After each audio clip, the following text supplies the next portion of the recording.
Hello, welcome to the wonderful world of random sequencing. This is my YouTube channel, and this is my email address, sequencingrandomnumbers@gmail.com.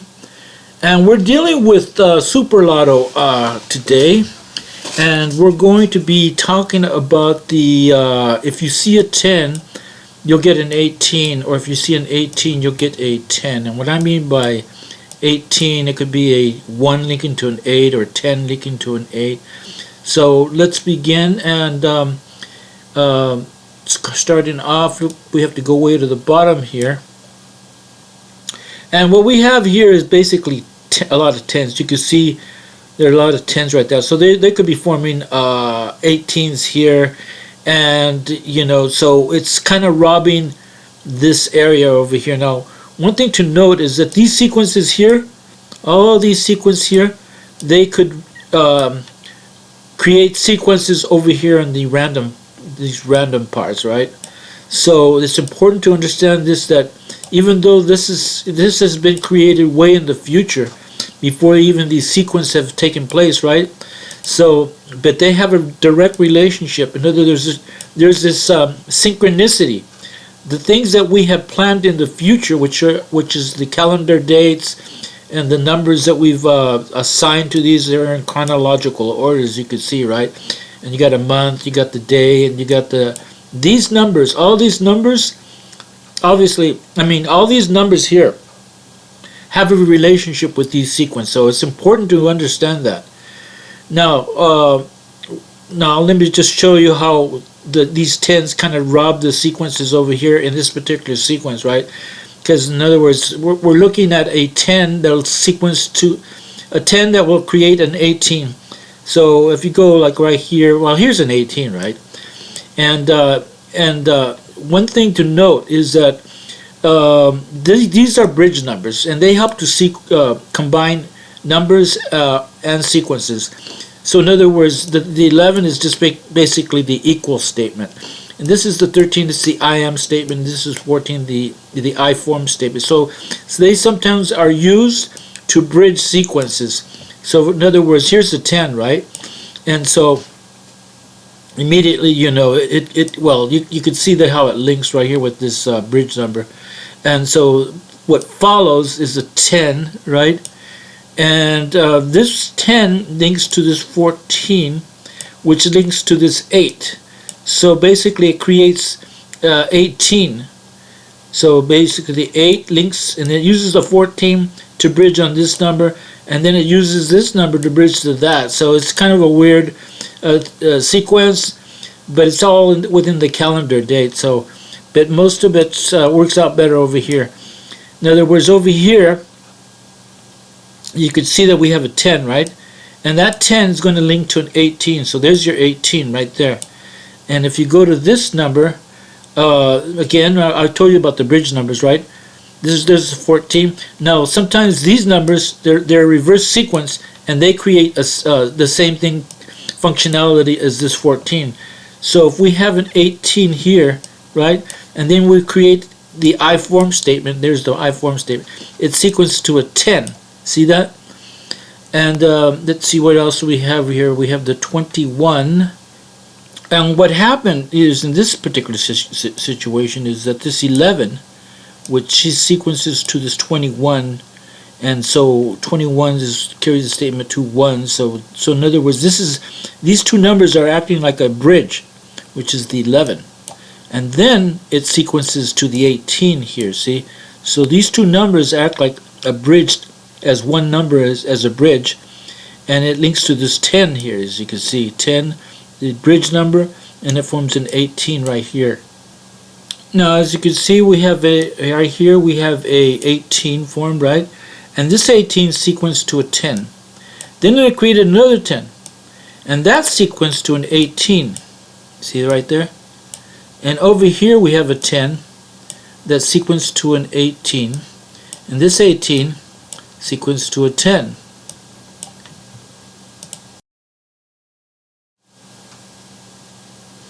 As you can see right here, we have a 10, and that 10 sequenced to an 18. And what it did is it allows this 1 to be borrowed to form a 13, which is basically a bridge number, and then sequences the 10. So basically what you have is 18, and then it has the bridge number, and then that sequences to a 10.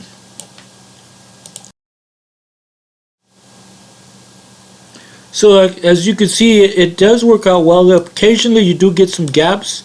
Now, here's your 18, right?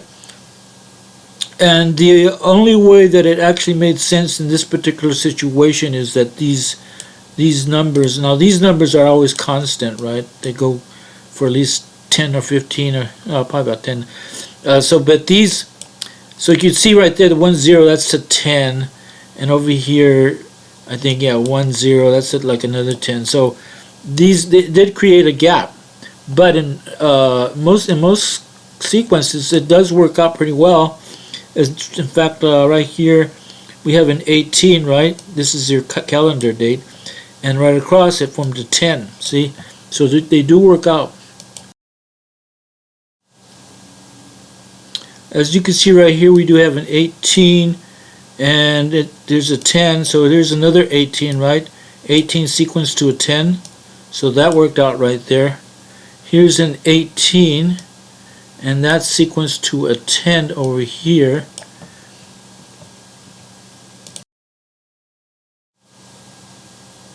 Over here you can see we have a 10 right here. That's sequenced to a 10, and then an 8, that makes 18, so 10, 18.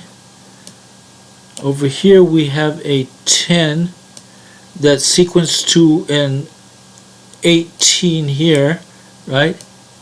18, 10, 18, 10, see?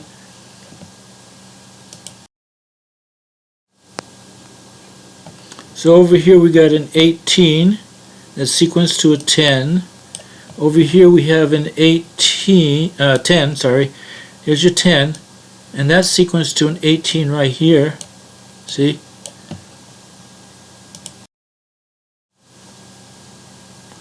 And finally, I guess I have one more over here to explain, right?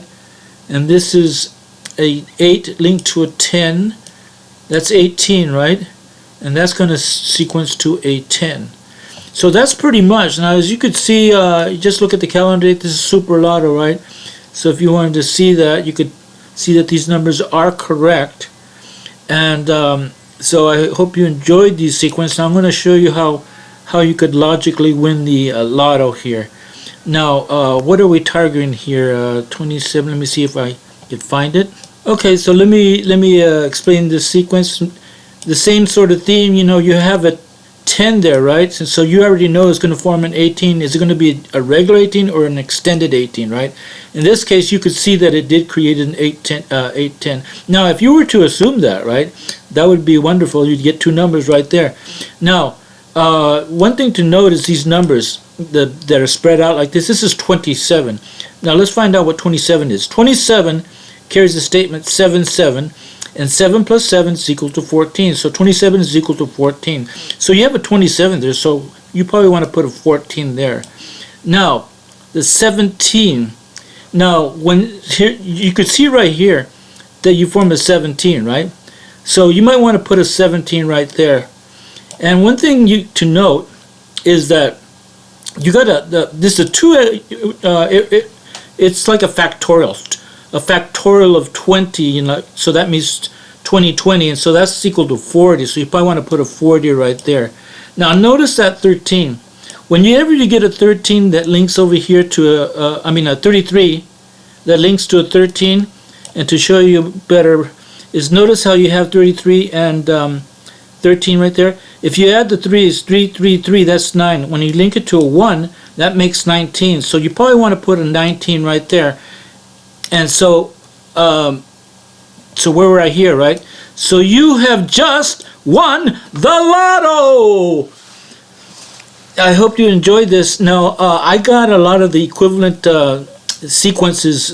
In other words, all these add up to a number, you know. Like, for instance, 35 is equal to 15. 3 5s is 555.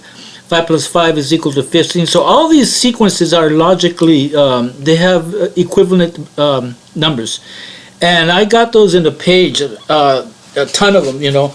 And so I'd like to hook up with somebody with Microsoft or Google and see if we could work out through Python or artificial intelligence, see if we could figure things out when it comes to random sequencing. And,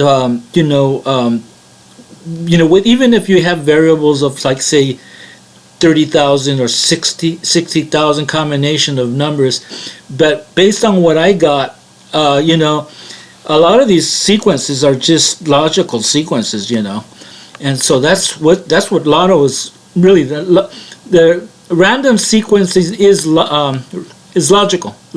So if you could implement the logic behind the sequences, then I don't see why you can't, figure out what all these numbers are, right? So anyhow, I hope you enjoyed it, and we'll see you in the next wonderful world of random sequencing.